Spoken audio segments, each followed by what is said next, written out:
अस्सलाम वालेकुम वरहमतुल्लाहि वबरकातुहू। मैं हूँ आपकी बहन आयशा खान।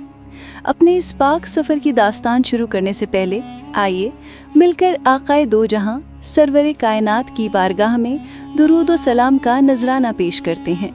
अल्लाहुम्मा सल्ली अला मुहम्मदिन व अला आलि मुहम्मदिन कमा सल्लैत अला इब्राहीमा व अला आलि इब्राहीमा इन्नका हमीदुम मजीद।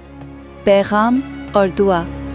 प्यारे भाइयों और बहनों, मेरे इस कहानी को बयां करने का मकसद सिर्फ इतना है कि अगर इंसान अपने दिल में कोई तमन्ना पाल ले और अपनी उम्मीद का सिरा सिर्फ और सिर्फ अल्लाह की ज़ात से जोड़ दे तो पूरी कायनात की हर एक चीज़ अल्लाह के हुक्म से उसकी मदद में लग जाती है। इसलिए कभी मायूस मत होना, अपने रब की रहमत से कभी उम्मीद मत छोड़ना। वो ज़ात कब बंद दरवाजे खोल दे, इंसान की अक्ल दंग रह जाती है। आपकी ज़िंदगी में भी यकीनन कुछ ऐसे जज्बाती और खूबसूरत किस्से या कहानियाँ रही होंगी जिन्होंने आपका नाता अल्लाह से और मजबूत किया हो। मैं चाहती हूँ कि आप सब कमेंट्स में लिखकर अपने वो किस्से मुझसे शेयर करें। दुआ है कि अल्लाह सुब्हानहू व तआला आपकी तमाम जायज़ दुआओं को अपनी बारगाह में कबूल व मंजूर फरमाए और आप में से हर एक चाहने वाले को अपने मुक़द्दस घर की ज़ियारत व तवाफ़ जल्द अज जल्द नसीब अता फरमाए। आमीन सुम्मा आमीन।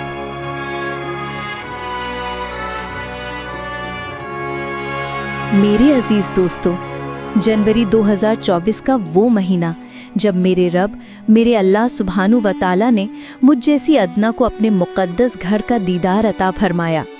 आज भी जब मैं आंखें बंद करती हूँ तो मक्का और मदीना की वो पाक हवाएं मेरे चेहरे को छू कर गुजरती हैं।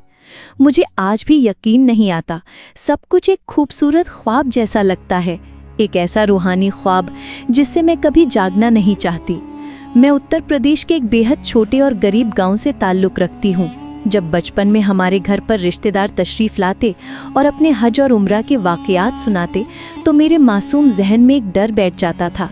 शायद बचपन में हर बच्चे के जहन में कोई ना कोई गलतफहमी या नासमझी रही ही होगी, मुझे भी थी। मैं सोचती थी कि पानी की वो विशाल खौफनाक जहाज़, फिर मीलों तक फैला तपता हुआ रेगिस्तान, अल्लाह का घर तो दुनिया के आखिरी कोने पर है, वहाँ पहुँचना कितना नामुमकिन और मुश्किल होगा। मैं ये सोचकर घबरा जाया करती थी। लेकिन इस घबराहट और डर के पीछे मेरे नन्हे से दिल में अपने अल्लाह के लिए बेइंतहा मोहब्बत और एक अटूट उम्मीद हमेशा जिंदा रही। मैं टूट जाती पर मेरा तवक्कुल कभी नहीं छूटता था। और आज मैं ये दावे से कह सकती हूँ कि अल्लाह की ज़ात पर मेरा यही अंधा यकीन और शदीद मोहब्बत मेरे इस मुक़द्दस सफ़र का सबसे बड़ा ज़रिया बनी। मुझे आज भी याद है जब गांव की सर्द रातों में मेरी मरहूम अम्मी मुझे अपनी गोद में सुलाया करती थीं। वो एक बेहद नेक सीरत और साफ दिल खातून थीं। वो मुझे नबियों के वो पाकीज़ा किस्से और उन पर हुई अल्लाह की रहमतों की दास्तानें सुनाया करती थीं जो सीधे मेरे दिल में उतर जाती थीं। वो मुझे सुनाती थी कि कैसे हज़रत इब्राहीम अलैहिस्सलाम को जब दहकती हुई आग में डाला गया तो उन्होंने अल्लाह की ज़ात पर से भरोसा नहीं खोया और अल्लाह के एक हुक्म से वो खौफनाक आग उनके लिए महकते हुए बाग में तब्दील हो गई। वो मुझे सुनाती थी कि कैसे हज़रत यूनुस अलैहिस्सलाम जब मछली के पेट के उस दम घोटने वाले अंधेरे में फंस गए थे तो वहाँ कोई इंसान उनकी मदद के लिए मौजूद नहीं था। लेकिन जब उन्होंने उस स्याह अंधेरे में तड़प कर पुकारा, ला इलाहा इल्ला अंता सुब्हानका इन्नी कुन्तु मिनज़ ज़ालिमीन, तो अल्लाह ने समुंदर की गहराइयों में भी उनकी फरियाद सुन ली और उन्हें नजात अता फरमाई। मेरी अम्मी की कही वो बातें मेरे दिल की ज़मीन पर लकीर बन गईं। उन्होंने मुझे सिखाया कि आयज़ा, अल्लाह के यहाँ भले ही आजमाइश लंबी हो, भले ही उसकी मर्जी में थोड़ी देर लग जाए, लेकिन वो कभी अपने बंदे को तन्हा नहीं छोड़ता। वो वक्त आने पर सब कुछ ठीक कर देता है, बल्कि उससे भी बेहतर कर देता है जिसकी हम तमन्ना करते हैं।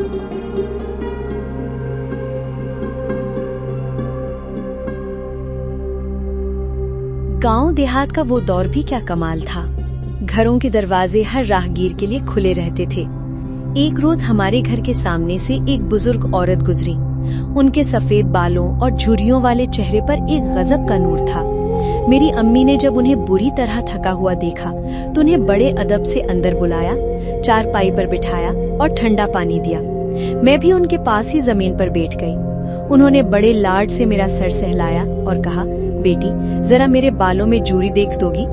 मैंने मुस्कुराकर हाँ कह दिया और उनके बालों को साफ करने लगी। वो मुझसे इतनी निहाल और खुश हुई कि उन्होंने अपने पुराने कपड़े के झोले में से पीतल की एक नक्शो निगार वाली डिब्बी निकाली। बुजुर्गी की वजह से उनके हाथ कांप रहे थे। उन्होंने मुझसे कहा, बेटी मैंने अपनी जिंदगी में 5 मर्तबा हज किया है और इस डिब्बी में गिलाफे काबा का एक पाक टुकड़ा है।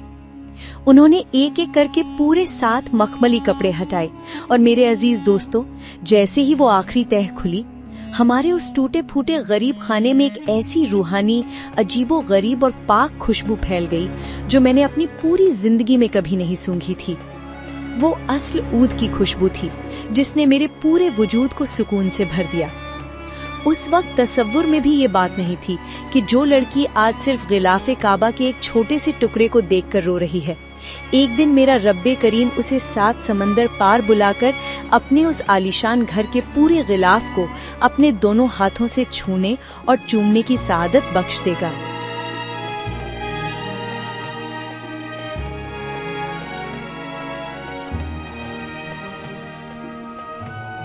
शादी के बाद मैं दिल्ली आ गई। यहाँ मेरे कमरे की दीवार पर काबा शरीफ की एक बेहद पुरानी तस्वीर लगी थी जिसमें हाजी तवाफ कर रहे थे। मैं जब भी घर के कामों से फारिग होती उस तस्वीर को एक टक निहारती रहती। दिल में एक टीस उठती, आंखें नम हो जाती और मैं सोचती, ऐ मेरे मालिक, हम तो ठहरे गरीब लोग, ना हमारे पास इतनी वसीले हैं, ना इतना पैसा। क्या मैं कभी इस बंद कमरे की तस्वीर से निकलकर हकीकत में इस पाक शहर की गलियों में चल पाऊंगी? मेरी हर नमाज के बाद सजदे में गिरकर सिर्फ एक ही दुआ होती थी, या अल्लाह मुझे अपने घर का दीदार करा दे, चाहे सिर्फ एक बार, पर अपनी बंदी को अपने चौखट पर बुला ले। और सुभान अल्लाह, जब अल्लाह का बुलावा आता है तो वो पैसों का नहीं, बंदे के साफ दिल का मोहताज होता है। मुझे पता भी नहीं चला कि मेरे अल्लाह ने कब, कहां से और कैसे मेरे इस मुकद्दस सफर के असबाब पैदा कर दिए। मैं वहां गई। मैंने उस पाक मिट्टी पर अपने गुनहगार कदम रखे जहां हमारे प्यारे नबी सल्लल्लाहु अलैहि वसल्लम का बचपन और जवानी गुजरी। मैंने उस काबा की दीवारों को छुआ जिसे हजरत इब्राहीम अलैहिस्सलाम ने अपने हाथों से तामीर किया था।